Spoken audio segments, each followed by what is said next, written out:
listeners. For our topic today, we'll be discussing who should be allowed to vote. It's come to just our attention while discussing this between each other that right now it's just citizens that are allowed to vote in an election, primary or otherwise. And we really do need to dive deep into this and try to figure out, is that okay? Because America is made up of so many people and not all citizens. We allow people to come here for school and they'll stay here for 4 years. They're paying for college and they don't get a say in anything. We have permanent residents here, which they may have been arrested for whatever reason, so they're not allowed to become a citizen, but they're allowed to reside here. So shouldn't they also have a say? Shouldn't they also be able to vote? And I mean, we anyone that's residing here that has an address, rented or owned, in my opinion, should be able to vote. What do you think, Alfred? Well, of course, they should all be able to vote because they're all affected by whatever it is that we're voting on. So it's it's necessary to include everybody. We shouldn't find random reasons to exclude this group or that group because it would be beneficial to this political entity or the other. It affects everybody together, and so we need to ensure that they all have a say in what happens. I mean, sometimes you may not get your way, sometimes you may get your way, but at least everybody came together and made the decision as a whole. And even still, you have people that may not even reside within this country, but as the global leader in almost every way of an economy, of reserve currency, of the military, technology, everything, we whatever we do here affects the globe. So even if you don't reside in this country, at some point it would be nice to bring into the fold every country that is affected by our policies as soon as they become amenable to working with America. So for now, we can't have every single country. Some of them are slightly adversarial, and of course, it's partially our fault because of all the conservative policies that we have in place with the rhetoric that people like Trump are issuing. But eventually, it would be nice to be able to have everybody around the globe be able to vote on every policy that has an effect on a global level. But for now, yes, everybody internally to this country, or even if they're a citizen here and living abroad, they should be able to vote in all of our ordinances, elections, whatever we have going on.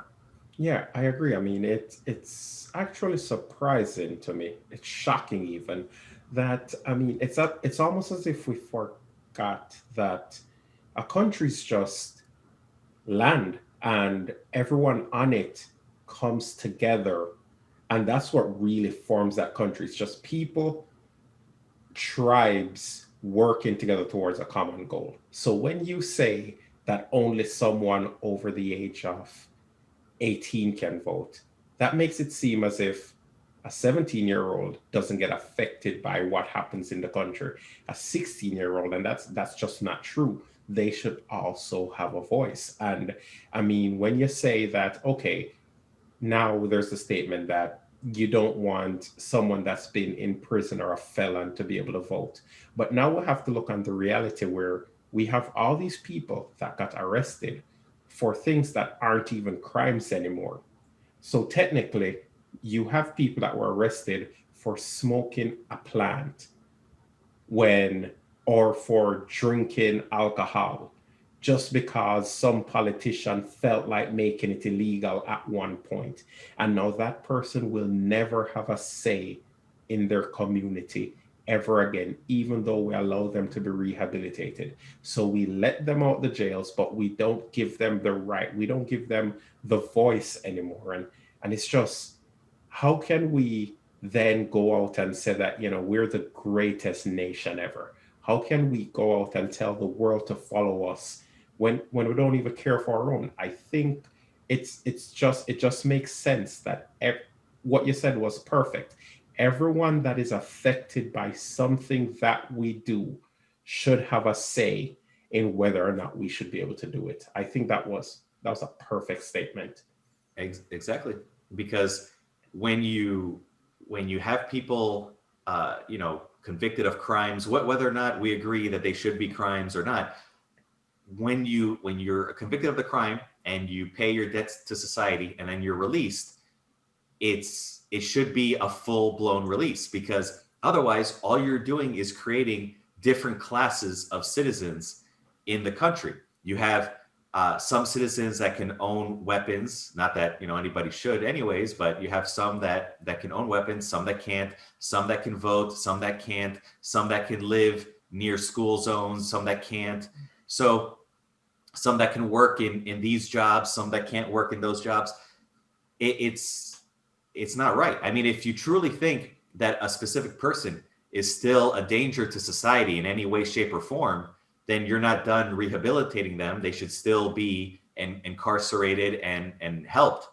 I don't believe in incarceration for punishment's sake, but to help them. So yeah, if you're going to release them and you're not going to fully release them, obviously they're not ready to be released yet. But once you do release somebody, they should be a full citizen again. Otherwise, you're just giving them an incentive to be a criminal all over again. And voting is one of those things. Once you release somebody, they should be able to vote again, so they feel that they're part of the community and they won't commit crimes against other members of the community, because they feel that their voice is being heard and they're part of it. So yes, you're 100% correct on that.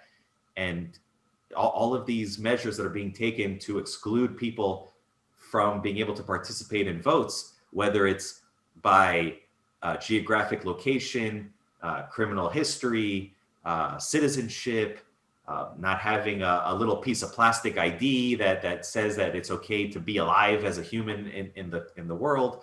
So it's we need to get back to basics here and realize that we're all in this together.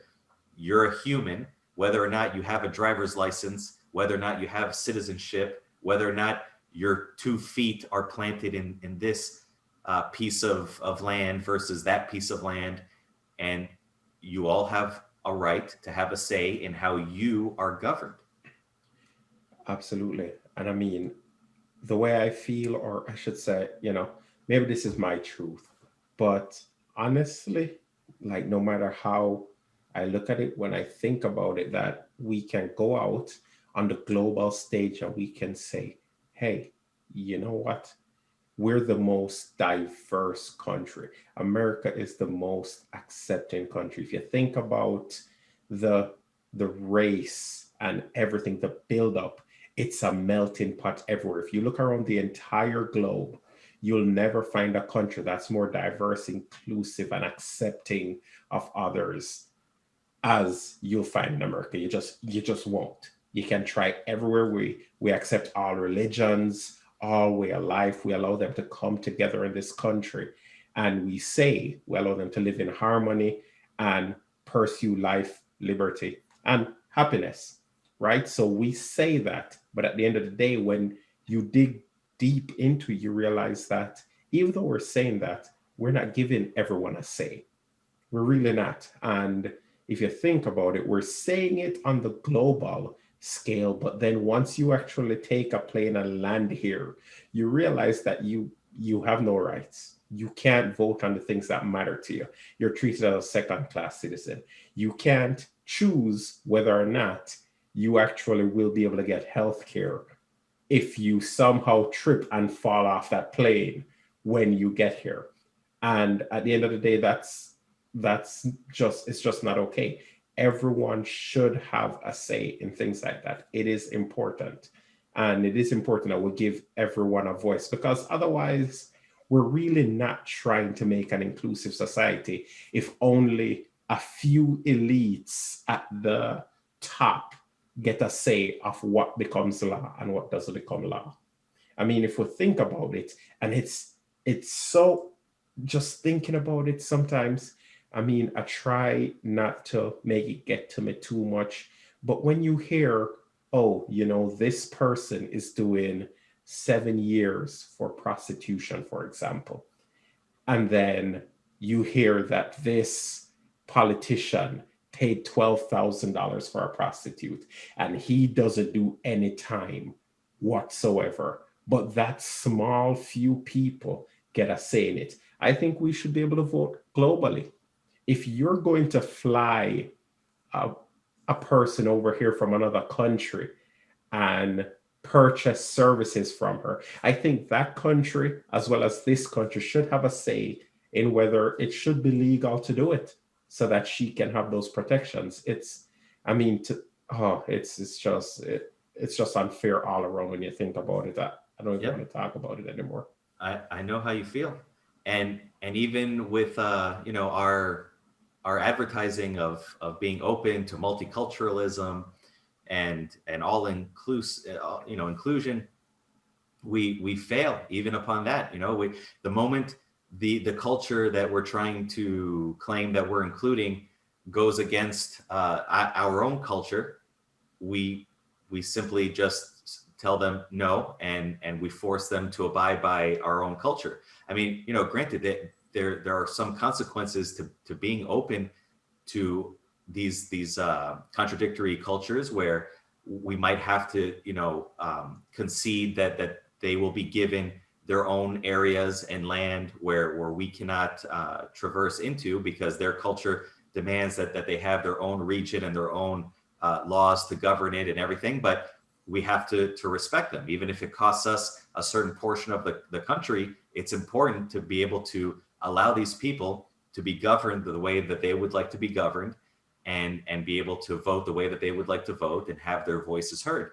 And then when you try to restrict people's ability to vote on whether or not they have a vested interest in something, I've heard this argument before, where they say, if you're not an owner of the property, you shouldn't be able to vote on those local laws that govern the individual properties, like for ordinances, or how the city or region might take out a loan in order to pay for certain upgrades to public resources.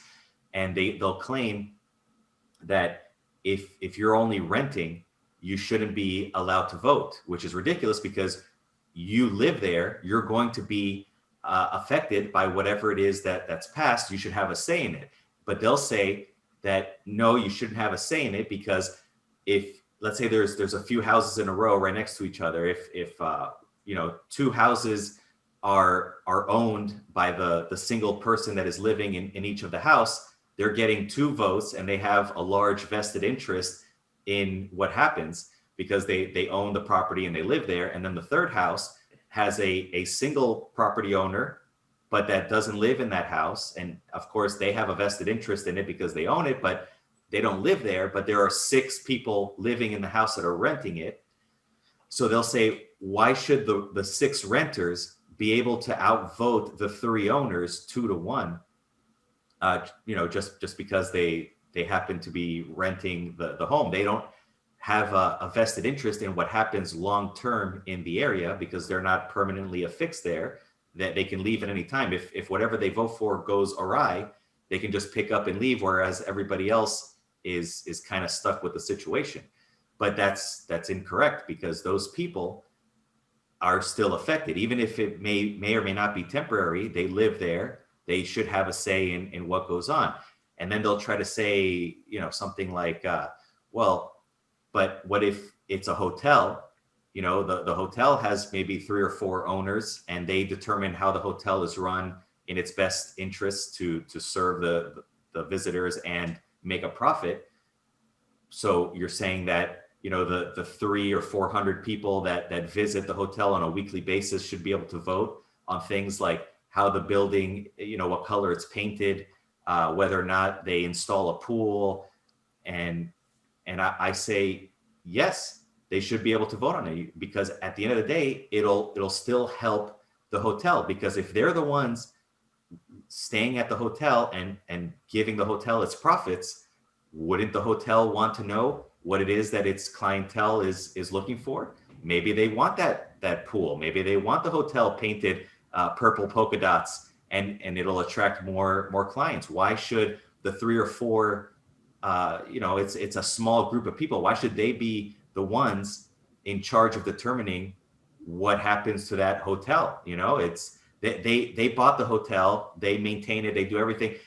I understand that, but that doesn't mean that they solely experience the existence of that hotel. That hotel belongs to everybody who visits the hotel. And if everybody feels it should be, painted a certain color or have certain amenities, then the hotel should comply with their wishes. So everybody needs to have a say. It works for the greater good, and it's just, it's a human right. You should be able to have a say in how you're governed, how your area is governed.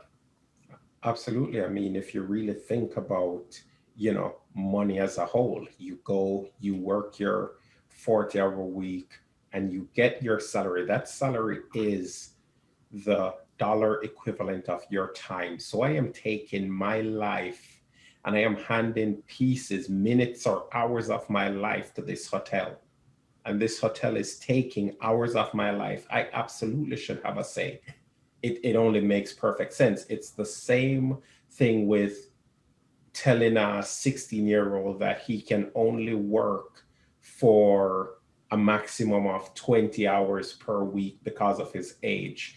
And then when it's time to see whether that law should be removed and just allow them to work the full 40 hours, then he actually doesn't get a say in it. So you have adults just deciding that a 16-year-old should be forced to only work 20 hours and a 15-year-old shouldn't be able to work. But I mean, if you really think about it, if you're a 15-year-old and you're just as capable as anyone to stand in front of a cash register, take a certain amount of dollar bills, put in the cash register, hand the receipt over to them. And if we do get them to progress with that $15 minimum wage, then on top of that, that 15-year-old would be able to bring even more income home to his family, to his household. So you'd have the mother, the father, and now the 15-year-old also working, but they don't get a choice to vote on this. At the end of the day, it's where we can see the breakage everywhere, where if something is affecting you, then you should absolutely have a voice. I don't understand why this great need to take away the voice from people. It doesn't make sense to me. Then you get told, hey, you know what? We're gonna need you to provide an ID if you want to vote. However, if you move to a state and you have your old ID, that one doesn't work, even though it was issued by the exact same country. And no matter how you look at it, once you bring the ID in, they'll tell you that you need to have, to get that ID, you need to be living in this building for 1 year and you need 2 or 3 bills. And they make it so hard for you to get the simplest things that you need. And they just keep adding restrictions because if they can get anyone that has an opposing voice, anyone that opposes them, if they can stop them from voting, they can win. And we're so focused on winning as opposed to actually bettering society. And I think that's really where we're failing. It's that a vote should encompass all of society and it should take in everyone's voice so we can truly see what the entire community wants, right? We don't want to know what 100,000 out of 300 million people want. We want to know what 300 million people want. We want to put in solutions and laws that will benefit everybody. So we really do need to remove all these restrictions that we have because it's only making bad decisions. And I think we're seeing that in the direction the country has been going until recently, where as you can see right now, we're moving in a good direction now. And what's changed? What you can see is that what we're having now is the largest election turnout. We have people voting in higher numbers than ever before, and we still need it to go higher. So we need to remove even more boundaries. We need to get more people voting so that what we're seeing now is what the community, what the country actually wants. And yeah, I do believe that this will only get better once we start allowing more people to vote. Of course, all of these attempts at restricting who can vote is just a form of oppression. Their goal is control and to suppress people's points of views and their freedom of speech. So it's it's fairly malevolent, and they shouldn't be allowed to get away with this sort of thing. But of course, in order to make some sort of headway here, we need to have a vote that furthers everyone's ability to uh, increase the freedoms of everybody who lives here. So it's kind of a chicken and the egg. So we have to combat it through these grassroots roots movements that allows change to happen, even without a direct vote.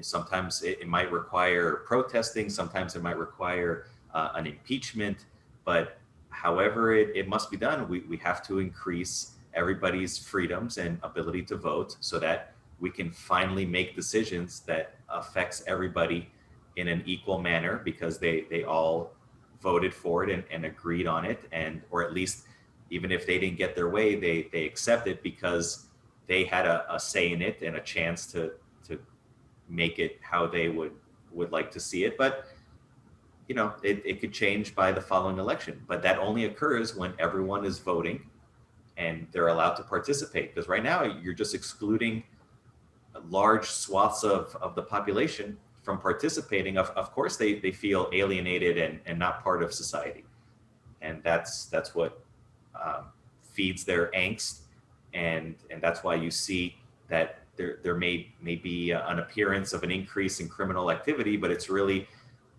what we created as a country by oppressing their ability to participate. I mean, if you're not allowed, if you're being invited to play a game, but you're not allowed to make any moves in the game or roll the dice or do anything, I mean, at any point in time, you might get frustrated to the point where you decide to just brush all the pieces off the board. Absolutely. I agree. These are the enlightening things that really come from these kind of conversations because you're absolutely right. That is why we have so many people that once an election ends, regardless of which side, you get a lot of upset people. And that's really what it is. It's they're upset because they didn't get the opportunity to cast their vote.